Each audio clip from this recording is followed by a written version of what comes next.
వాళ్ళకి ఛాన్స్ ఇవ్వకుండా వాళ్ళ దాంట్లో ఉండి కూడా కేవలం వాళ్ళ పోలీస్ డిపార్ట్మెంట్ నుంచి వచ్చినటువంటి మహిళలకే వాళ్ళకి అవకాశం ఇవ్వడం జరుగుతూ ఉంది.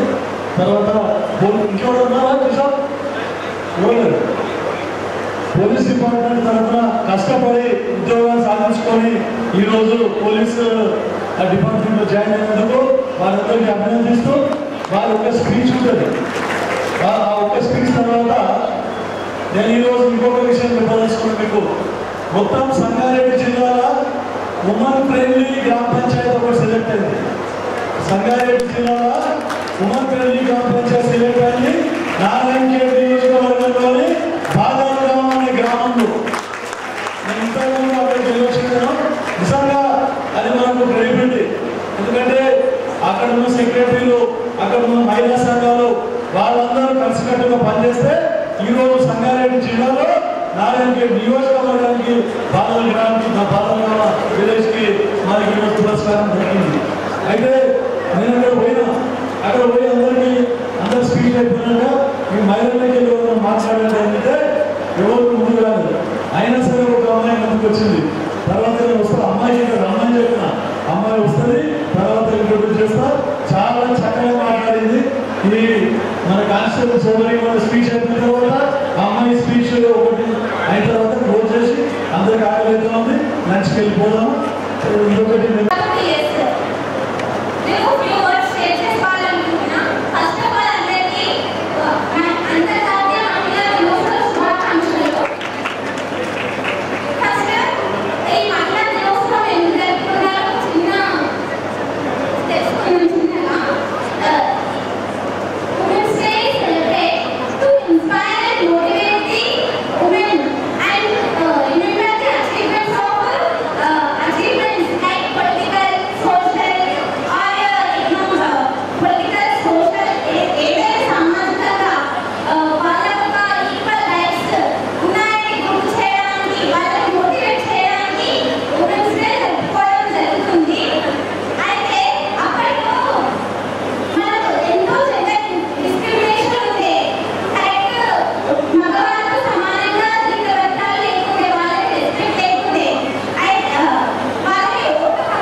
ధైర్యం చేయలేదు, మాట్లాడడానికే ధైర్యం చేయలేదు. అయినా సరే ఎవరైనా రవి ముందుకు మాట్లాడడం కంటే వచ్చి చాలా చక్కగా మాట్లాడింది. ఎవరు నేను ఏదో 10th పాస్ అవుతామో మీ అమ్మాయి అనుకున్నాను. ఏంటో అంటే డిగ్రీ కంప్లీట్ అయింది సార్ అని చెప్పింది. అలా వాళ్ళు నిరుద్యోగుల గురించి చాలా చక్కగా చెప్పింది. ఆమె రమ్మంటే ధైర్యంతో వచ్చింది. ఆమెకు మనమందరం ఒకసారి ఎంకరేజ్మెంట్ చేసే అవకాశం మాట్లాడడానికి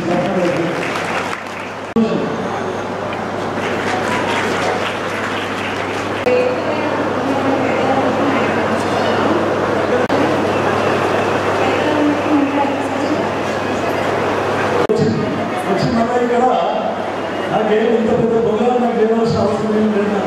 ఎందుకంటే మీలో ఉన్న టాలెంట్ని, మీలో ఉన్న ప్రతిభని అందరికీ ముందుంచాలి. నారాయణ నియోజకవర్గ మహిళలు కూడా మొత్తం రాష్ట్రంలో అందరితో పోటీ పడతారు అని ఈరోజు మహిళా దినోత్సవ సందర్భంగా అందరికీ కూడా శుభాకాంక్షలు, అందరికీ కూడా శుభాకాంక్షలు తెలుపుకుంటా ఉన్నా.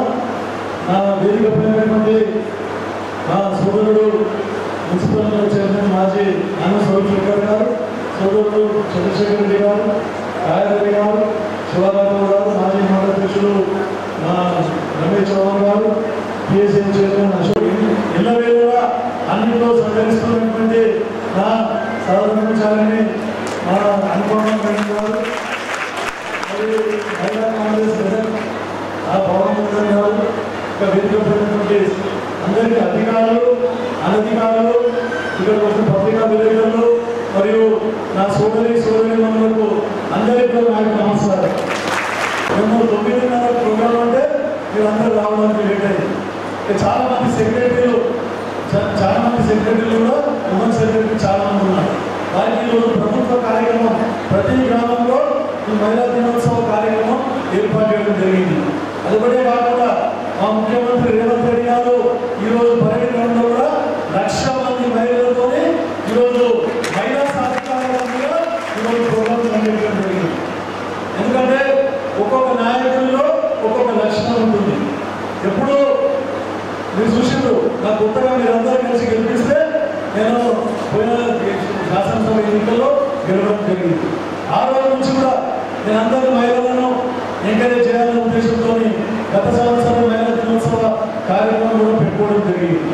కాకపోతే ఈరోజు నేను లేని కదా స్టేషన్లో, నాకు అన్ని మీటింగ్లు అక్కడ రాత్రి 11 గంటల వరకు మీటింగ్ ఉంటే పాపం మా సోదరులు, నర్సింగ్ సోదరులు, తర్వాత ఉపాధ్యాయులు, ఎన్ఈఓలు, ఇక్కడ సోదరిమణులు, పీఈటీలు అందరూ కలిసి ఈ కార్యక్రమాన్ని చేపట్టడం జరిగింది. వాళ్ళు ఇలా కాంటాక్ట్ లేరు, వాళ్ళే కొన్ని విధాల సూచనలు నేను చేయలేకపోయినా వారికి తోచిన విధంగా వాళ్ళు చేయడం జరిగింది.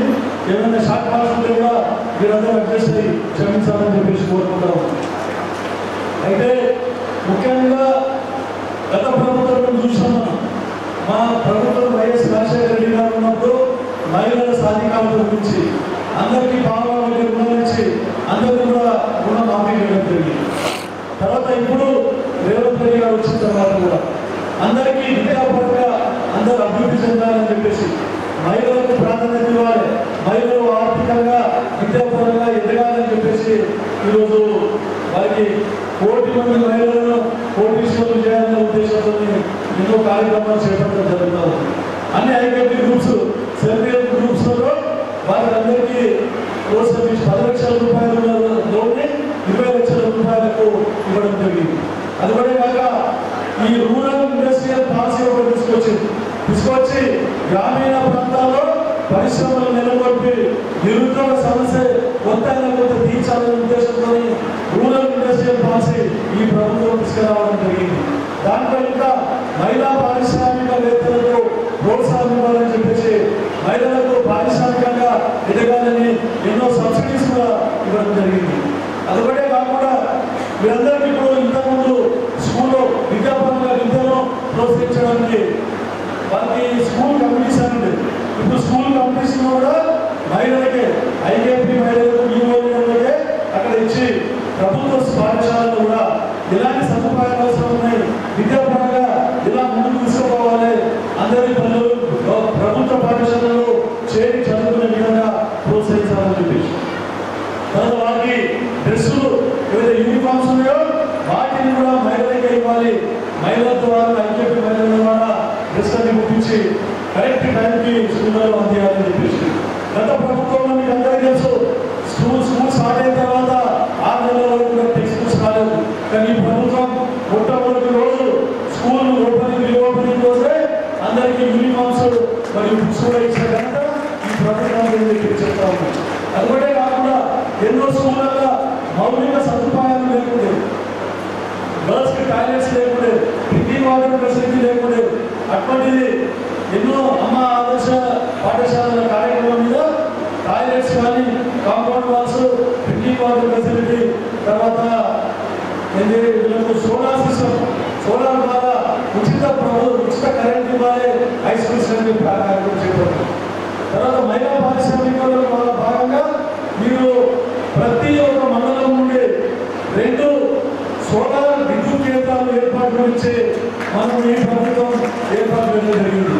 ఎక్కడైతే సబ్స్టేషన్ దగ్గర ప్రభుత్వ స్థలాలు ఉంటే 4 నుంచి 5 ఎకరాలు దానికి అందరికీ ఈ సోలార్ ఎనర్జీ తయారు చేసే విధంగా వారికి బ్యాంకు ద్వారా 300 కోట్లు మనకు రుణం ఇచ్చి 40 లక్షలు సంఘాల ద్వారా సెంట్రల్ గ్రూప్ ద్వారా వారి కంటే వారికి 1 మెగావాట్ విద్యుత్తో వారికి తయారు చేసుకునే విధంగా దానికి మళ్ళీ ప్రభుత్వం కొని ప్రతి ఒక్క సంవత్సరం 25 లక్షల రూపాయలు లాభం చేకూరే విధంగా ఈ కార్యక్రమం చేపట్టడం జరుగుతూ ఉంది. అదొకటే కాకుండా మీకు డైరీ గురించి కానీ, తర్వాత ఇతర కుటీర పరిశ్రమల గురించి కానీ ఎన్నో మహిళా సాధికారత గురించి ఈ ప్రభుత్వం ఎన్నో స్కీమ్స్ తీసుకురావడం జరిగింది. నేను ఎప్పుడు చెప్తా ఉన్నా, మళ్ళీ ఎక్కువ ఈరోజు ఈ మహిళా దినోత్సవం సందర్భంగా ఈ వేదిక ద్వారా ప్రతి ఒక్కరికి తల్లులకు అందరికీ నేను తల్లులకు కూడా నేను సందేశం ఇచ్చేది ఏంటంటే, మన నారాయణపేట నియోజకవర్గంగా ప్రతి ఒక్క అమ్మాయి కూడా డిగ్రీ కంప్లీట్ కావాలి, డిగ్రీ కంప్లీట్ చేయాలని చెప్పేసి మీ అందరికీ నేను కోరుకుంటా ఉన్నాను. ఎందుకంటే మనం చూస్తూ ఉన్నాం ప్రభుత్వ పథకాలు, కళ్యాణ లక్ష్మి స్కీమ్కి ₹1,00,000 గురించి బరువు చూసుకుందాం, ఆడపిల్లలు పెళ్లి చేసేద్దామనే ఉద్దేశంతో తొందరగా చదువు మాన్పించి పెళ్లి చేస్తా ఉన్నారు. నేను ప్రతి వేదిక మీద చెప్తా ఉన్నాను, ఇట్లా మనం చేయొద్దు, ఆడపిల్లంటే బరువు కాదు, ఆడపిల్ల ఇంటికి లక్ష్మి అని చెప్పి చెప్తాము. మీరు ఎక్కడ చూసినా ర్యాంక్స్ చూస్తా ఉన్నారు. మీరు అబ్బాయి కంటే ఎక్కువ ర్యాంక్స్ టాపర్స్ అందరూ అమ్మాయిలే టాపర్స్ గా ఉన్నారు. ఏ ఫీల్డ్ తీసుకున్నా కూడా అమ్మాయి టాపర్స్ గా ఉన్నారు. కాబట్టి అమ్మాయిలను కూడా అబ్బాయిలతో ఈక్వల్ గా చదివించి వారి ముందు మనం కృషి చేయాలని చెప్పేసి ముఖ్యంగా తమ్ములకు, ఎందుకంటే మహిళలను కాదని మీరందరూ బలవంతంగా చదువు మాన్పించి పెళ్లి చేస్తున్నారు. కాబట్టి ఇక ఉన్నట్టు చేయవద్దు.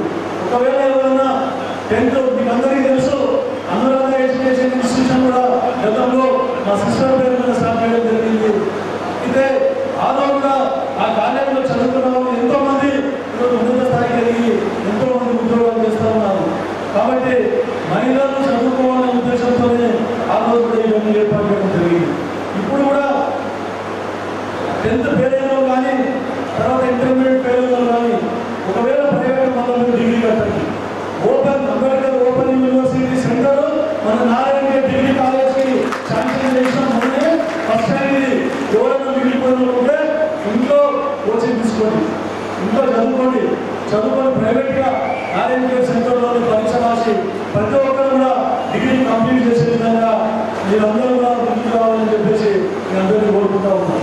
డిగ్రీ ఒకటే కాదు, ఈరోజు ప్రభుత్వాన్ని ప్రవేశపెడతా ఉన్నాయి ఆన్లైన్ కోచింగ్ కానీ, లేదంటే మన పొన్నం ప్రభాకర్ గారిని అడిగి మొన్ననే BC study circle coaching centre గురించి కూడా నారాయణపేటలో నేను ప్రపోజల్ పెట్టా, త్వరలో శాంక్షన్ చేస్తామని చెప్పడం జరిగింది.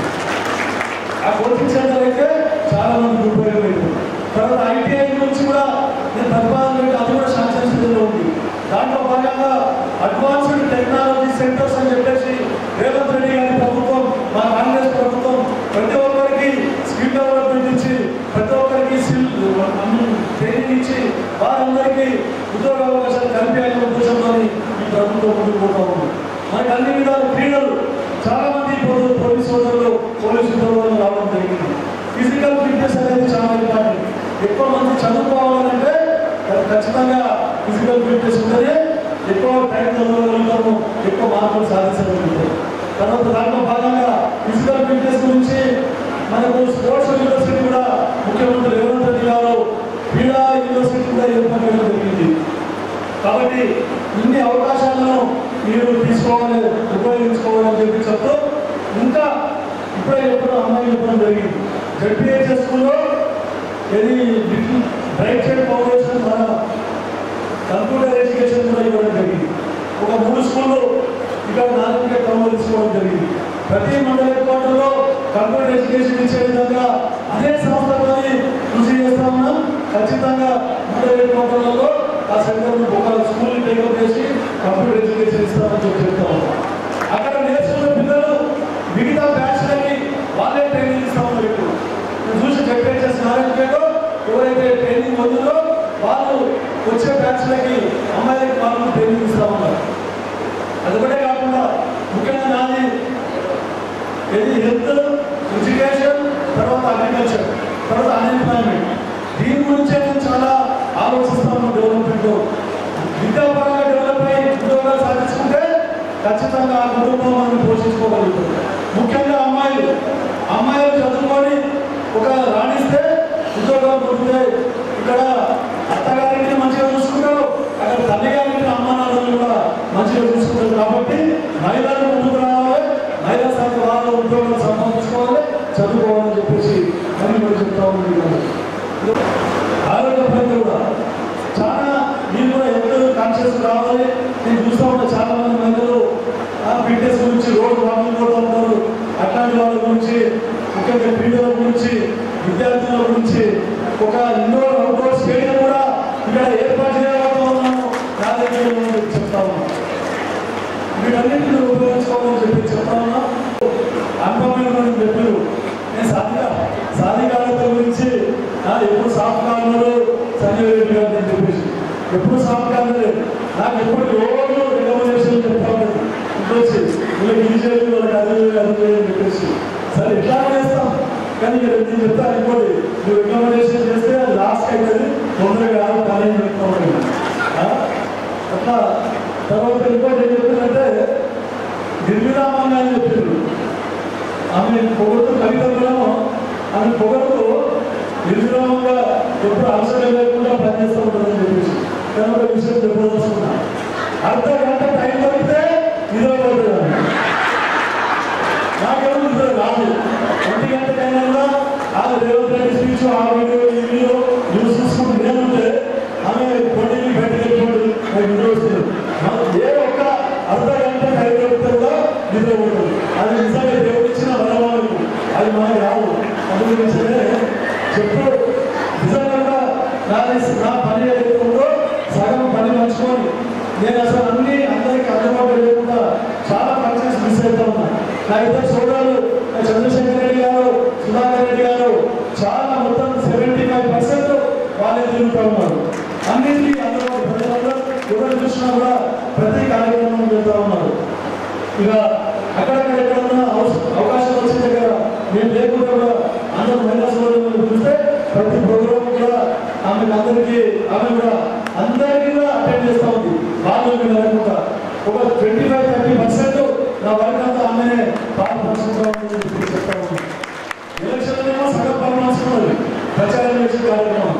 ఇప్పుడు ప్రభుత్వంకి వచ్చిన తర్వాత కూడా 25-30% పంచుకుంటా ఉంది. ఈరోజు మహిళా దినోత్సవం సందర్భంగా ఈ వేదిక గురించి ఆమె కూడా ధన్యవాదాలు తెలుపుకుంటామని చెప్తూ నాకు ఈ చప్పట్లు ఒకటే కాదు, చప్పట్లు సరే ఇంకనేటువంటి కానీ నా దగ్గర ఉన్నటువంటి మీరందరూ డిగ్రీ కంప్లీట్ చేయాలి. తర్వాత గ్రూప్ 1, గ్రూప్ 2, గ్రూప్ 3, గ్రూప్ 4 అన్ని కాంపిటేటివ్ ఎగ్జామ్స్ లో. ఎందుకంటే ప్రతి దగ్గర కూడా లైబ్రరీ ఏర్పాటు చేయాలి. అన్ని మండల హెడ్క్వార్టర్ల డిజిటల్ లైబ్రరీ ఏర్పాటు చేసి అందరూ నిరుద్యోగులు కాంపిటేటివ్ ఎగ్జామ్స్ కు ప్రిపేర్ అయ్యే విధంగా వారికి అన్ని విధాల పుస్తకాలు అవైలబుల్ ఉంచి, వారి కంప్యూటర్స్, ఈ బుక్స్ కూడా అవైలబుల్ ఉంచి వాళ్ళందరూ విద్యాపరంగా కాంపిటేటివ్ ఎగ్జామ్స్ లో సక్సెస్ కావాలనే ఉద్దేశంతో ఎక్కువ మటుకు లైబ్రరీలో నేను ప్రోత్సహిస్తా ఉన్నాను. వాటిని మీరు ఉపయోగించుకోవాలి. నేను చూస్తాను మీకు అందరికీ. ఎందుకంటే డిగ్రీ కంప్లీట్ చేసినా కాదు, అన్ని కాంపిటేటివ్ ఎగ్జామ్స్ కాంపిటీషన్ ఉంది. అందరూ ఐఏఎస్లు, ఐపీఎస్లు, డాక్టర్లు, ఇంజనీర్లు అన్ని రంగాల్లో కూడా మీరు రాణించాలి. అందరికీ కూడా భగవంతుడు మీకందరికీ కూడా మంచి ఫ్యూచర్ ఇవ్వాలి. నాలుగు నియోజకవర్గం కూడా అభివృద్ధి పదంలో నడిపించడానికి మీ వంతు సహాయ సహకారాలు ఇవ్వాలని చెప్పేసి కోరుకుంటూ ముగిస్తున్నాను.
Hi, this is Swati Dikshit. Please subscribe to SKS Fly TV.